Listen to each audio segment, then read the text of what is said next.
मैं पूरे बिहार की मैं बात करता हूं कि पूरे बिहार में देखते हैं कि आए दिन जो है घटनाएं घट रही है, हत्याएं हो रही है, लोगों को मारा जा रहा है और लॉ एंड ऑर्डर नाम का कोई चीज़ नहीं रह गया है। प्रशासन तानाशाह हो गया है, सरकार की कोई चिंता नहीं है और किसी भी चाहे जनप्रतिनिधि हो, चाहे मुखिया हो, चाहे वार्ड के मेंबर हों, आपसी चुनावी रंजिश होता है। चुनाव है, चुनाव हुआ, जो लोग खड़े हुए जीते, जनता जिसको मैंडेट दी उसने जीता।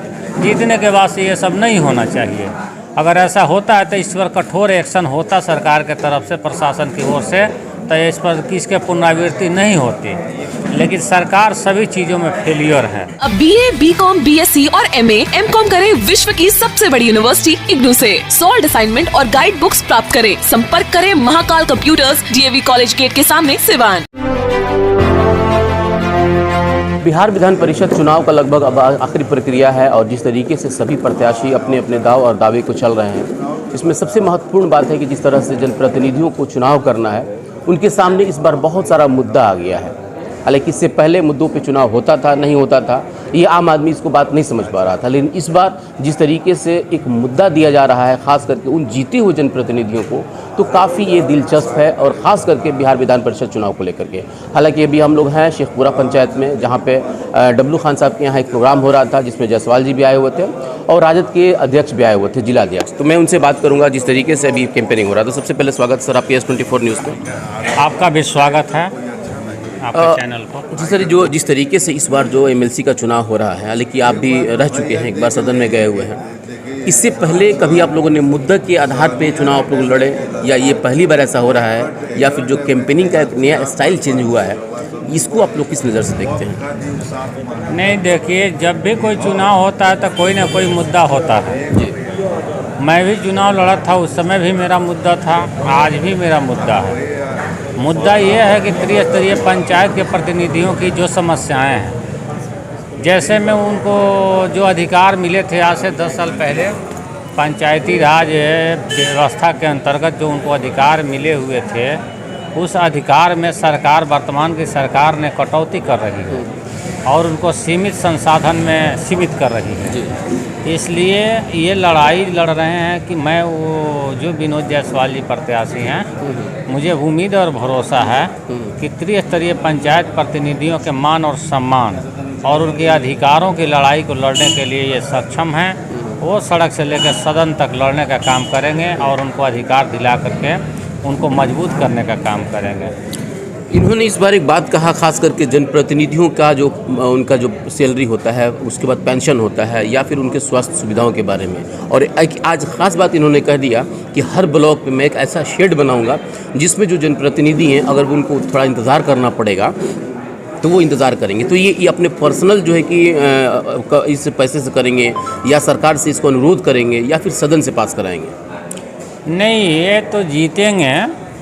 जीतने के बाद से जो विधानमंडल दल के सदस्यों का जो फंड आता है, उस फंड से इन्होंने अपना माइंड मेकअप किया है कि जो हम समस्याएं देख रहे हैं जनप्रतिनिधियों का, कि ब्लॉक में जाते हैं तो इधर उधर घूमते नज़र आते हैं, कहीं इधर जाते हैं चाय की दुकान पे, पान की दुकान पे टहलते नज़र आते हैं। तो वैसी परिस्थिति में अगर प्रखंडों में किसी अधिकारी से कोई काम हो, थाना में कोई काम हो, अगर जाते हैं कोई काम कराने के लिए, अपने जनता के काम कराने के लिए, चूँकि वो भी एक नेता हैं, वार्ड के सदस्य हों, चाहे BDC हो, चाहे मुखिया हो, जिला पार्षद हों, वो अपने क्षेत्र के नेता हैं।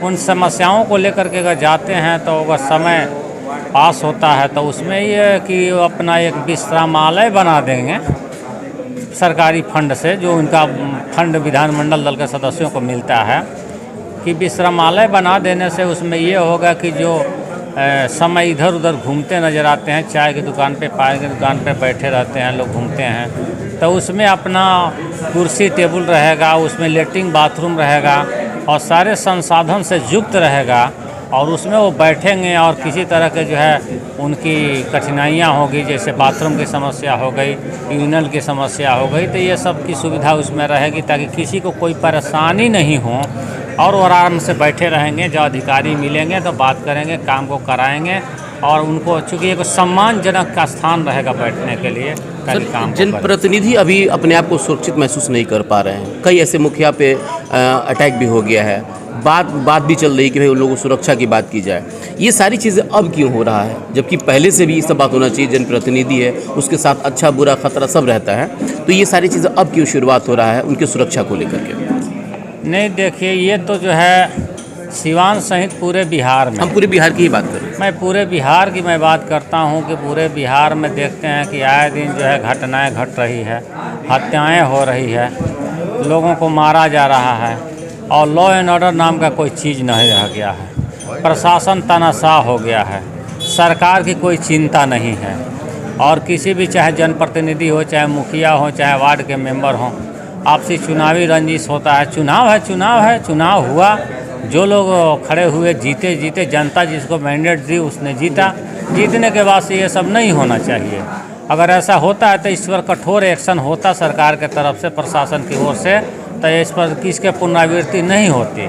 लेकिन सरकार सभी चीज़ों में फेलियर है और प्रशासन तानाशाह है, बेरोजगारी की समस्या है, लोग जो है किसानों की समस्या है, छात्रों की समस्या है, बहुत सारी समस्याएं हैं और सरकार इस पर ध्यान देने का काम नहीं करती है और केवल जो है अपना ये विकास यात्रा या कौन धन्यवाद यात्रा निकालने का काम करती, लेकिन लोगों के मूलभूत समस्याओं का समाधान करने में सरकार बिल्कुल विफल है, जिसके चलते ये घटनाएं हो रही हैं। आप सरकार सर किसको बोल रहे हैं? क्योंकि सरकार में ही दो सरकार चल रही है, एक सरकार बीजेपी की चल रही है, एक सरकार जेडीयू की चल रही है। अब जो कि तीसरा सरकार जो है कि ये क्या कहते हैं, मुकेश साहनी जी की थी, तो खैर उनकी सरकार तो गिर गई।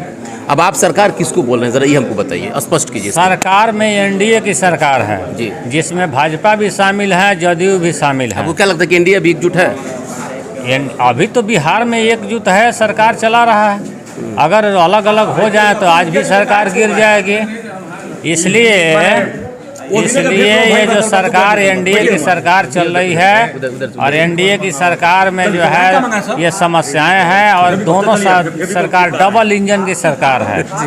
डबल इंजन की सरकार जो है सारी समस्याओं को निदान करने में विफल है। महंगाई चरम सीमा पर बढ़ गया है, पेट्रोल डीजल का दाम बढ़ गया, गैस का दाम बढ़ गया और उसके चलते कई सामानों का दाम बढ़ गया और बेरोजगारी बढ़ी हुई है। लोगों को रोजगार नहीं है, कहाँ से करेंगे, क्राइम तो बढ़ेगा। इन सारी मूलभूत समस्याओं का अगर समाधान हो जाता तो शायद क्राइम कंट्रोल हो जाता, लोग अपने अमन चैन और शांति से जीते रहते, खाते पीते। तो यही सब बात है, सरकार सारे चीज़ों में फेल है। बिल्कुल। परमात्मा राम जी ने बहुत ही महत्वपूर्ण बात कहा और जिस तरीके से इन लोगों की अपनी पैठ है, खास करके बिहार के राजनीति में अभी बहुत कुछ बाकी है देखना, इसलिए कि अभी तो पहला पन्ना पलटा गया है। अभी इस चुनाव के बाद से क्या क्या होता है बिहार के राजनीति में, भी देखना बाकी है। बने रहिए हमारे साथ, बहुत बहुत शुक्रिया।